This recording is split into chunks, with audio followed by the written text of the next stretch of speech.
I'm coming to you from 1976 in this TV here, but don't worry, it's still present day. You don't have to worry about that.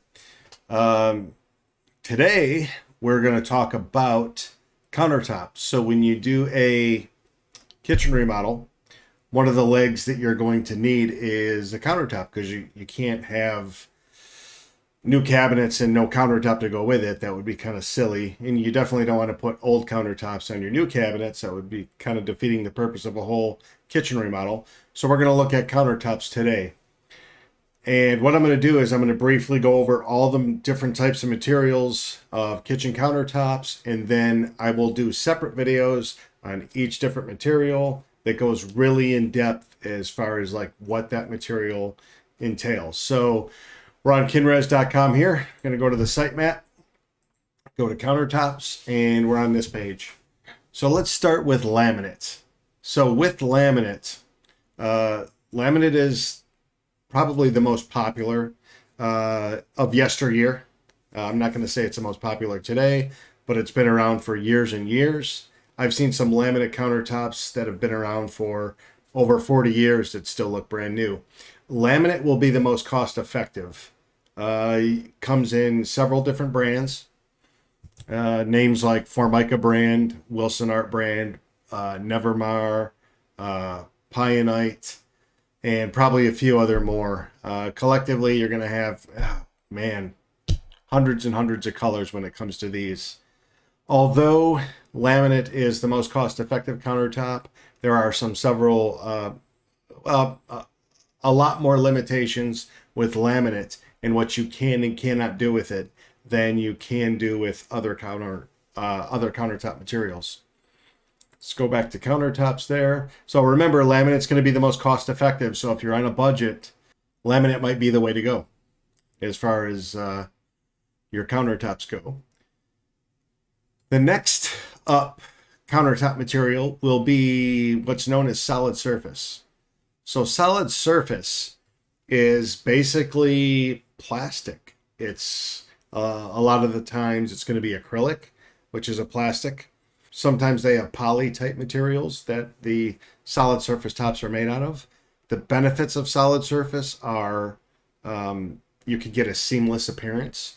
Now the seams will be there, but they will be inconspicuous to the naked eye. So in theory, you can take a solid surface sheet and keep blending it together, and you can literally cover a football field and have it look like there are no seams there. So with solid surface, price-wise, it's going to be above laminate. It is 1/2 inch thick, but your countertops will be built up to 1.5 inches on the edge. Up underneath of your 1/2 inch thick solid material is usually a 1-inch MDF substrate just to help support that countertop. Stain resistance, it's non-porous, so it's not going to absorb stains. You can literally pour ink on it and, let it dry a year if you wanted. And all you need to do is take a little bit of water and a green Scotch-Brite pad, and you can literally, work that black ink out of the top. And what you're doing is you're basically removing a very thin layer of that material. Scratch resistance, it can scratch. So you definitely do not want to cut on it. You don't want to cut on laminate. You don't want to cut on solid surface. Temperature-wise, it will get melty. You get up to about 140 degrees. It'll start to get puttyish on you. But the beauty of that is, if it is damaged, it can be repaired. And most of the time when it's repaired, you're not going to be able to tell it was ever repaired. It's going to look as new as the day it was put in. Solid surface. You can go with 3 different types of sinks. You can go with a molded-in sink. You can go with a drop-in sink, where the hole is cut and the sink is dropped in, or you can go with an undermount sink. So 3 different types of sinks you can go with solid surface. The step up above solid surface, now we move into the stone products. So you have granite. Granite has its own natural beauty. It's right from the earth. It's cut out of the mountain into a cube, and then they slice it up like a loaf of bread, and then they polish the granite. So each piece is going to be unique to itself. Temperature wise, you can, yes, set hot pots on it in pans, but there's something called thermal shock. So when hot meets cold, if you've ever dropped an ice cube into a warm glass of tea or coffee or a warm glass of pop or soda, then that ice cube snaps or breaks. Well, that's thermal shock. So scientifically, thermal shock could happen with granite. Now, as far as the thickness of granite goes, it's going to be available in, 3/4 of an inch thick, also known as 2 centimeter, or 3 centimeter thick, also known as 1 1/4 inch. And cutting, you can cut on it. The items that will scratch granite are items harder than granite. So diamonds, topazes, sapphires, that will scratch granite. If you had a piece of unpolished granite and you slid it across a piece of polished granite, yeah, that granite's probably going to get scratched. If you do go with granite, though, you're definitely going to want to go down and pick your slab out because each piece is going to be unique to itself. That means the piece that you see, the sample that you see in the place you go to look at it, is probably not going to look identical to the piece you get. It's only going to look very close. And the next step up from granite will be quartz. So currently today, 2022, quartz is the most popular material. Low maintenance. Going back to granite, you have to seal your granite up. Some places will sell it already sealed. That seems to be the trend now. With quartz, you don't have to seal it necessarily. It's going to be just soap and water cleanup. Typically with quartz, you'll have your quartz crystals and you'll have your colorings, your bonding agents, and then your fillers. So what happens with quartz with the hot pans being set on quartz, you may not damage it the first time, the second time, the 5th time, the 99th time. But that 100th time that hot pan sits on there, you can get a chip, you can get a crack. And what you're doing is you're weakening the bonding agents of that quartz. So quartz is a natural mineral from the earth, but it is man-colored and man-patterned. So we as manufacturers of this, human beings, we have control over the colors and the patterns. So normally you would not go pick out your quartz slab. Now, years ago, granite used to be more popular than quartz. Now, quartz is more popular than granite. So price-wise, quartz is a little bit more than granite. The middle-of-the-road colors are all pretty much going to be close to the same price. So quartz does not have to be sealed, just soap and water. With all stone tops, you can do a drop-in sink or you can do an undermount sink. It's very rare to see a drop-in sink with stone tops. Most of the time, I'd say 99% of the time, you're going to see an undermount sink. So most of the time with stone tops, you're going to see an undermount sink. That material will usually be stainless steel, although you can undermount granite and quartz composites, or you can undermount cast iron sinks if you'd like, or you can do drop-ins, but drop-ins on stone tops are so rare. Let's go to other materials. Now, these are more rare. So what you're going to see, sometimes you'll see recycled materials, or known as composites.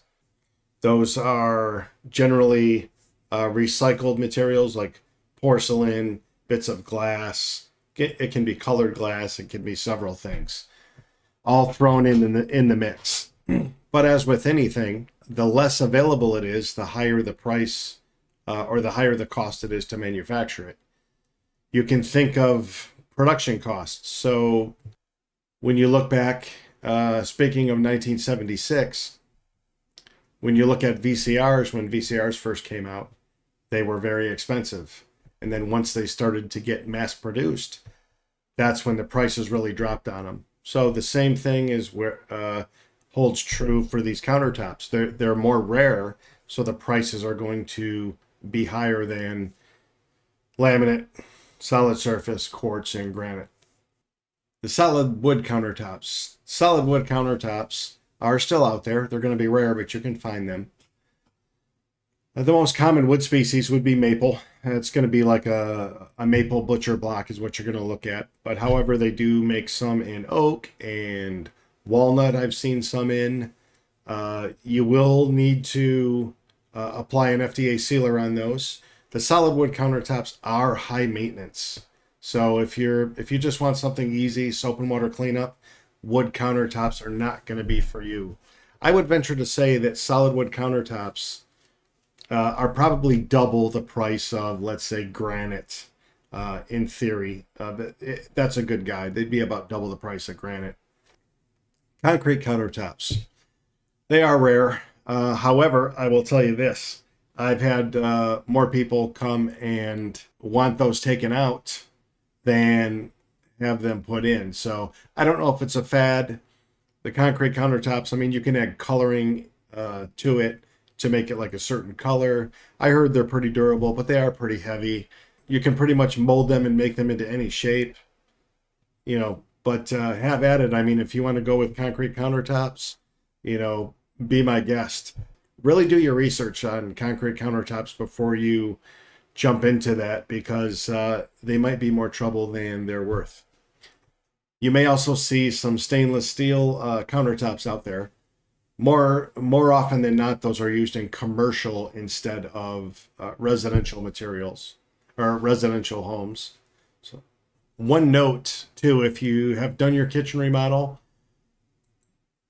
just about every countertop manufacturer will want your base cabinets to be permanently installed before they will come out to actually measure for your countertops. So let's look at some of the edges. So with countertops, here are some of the edges that you can get. And it's really just preference. It's not going to affect the quality or the integrity of the countertop. You have your flat edge, also called eased. Sometimes that chips, so some people opt for the bevel. People I know, one of their kid climbed up on the countertop and got a can of soup or SpaghettiOs or something out of there, and the can dropped and hit the edge of the countertop and actually chipped the corner. So you want to be careful of what edge you pick. This is just a guide as far as what edges you go with. Your countertop manufacturer will have a sheet of profiled edges that are specific to them, so you'll have to choose from them.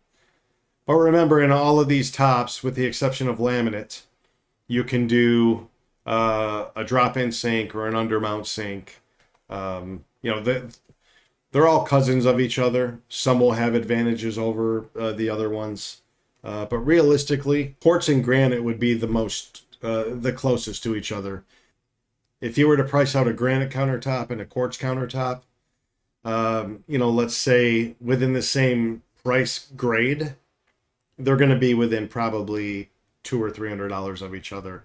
So over the course of a lifetime or the life of your kitchen, $200 or $300 is it's going to come out to pennies a day. So you really want to go with what you love to look at and not just go by cost when it comes to countertops. No matter what, I mean, you're going to be in your kitchen for 3 meals a day for the next 10 or 15 years. And you don't want to say, you know what, we put all this time and money into this and we didn't get what we wanted.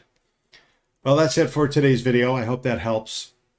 If you'd like to comment, like, subscribe, that would help me help the channel out so I can keep making these videos for you. Until next time, be looking for the videos on the specific materials. I'm going to really go into depth on those specific materials. So until next time, we will see you soon.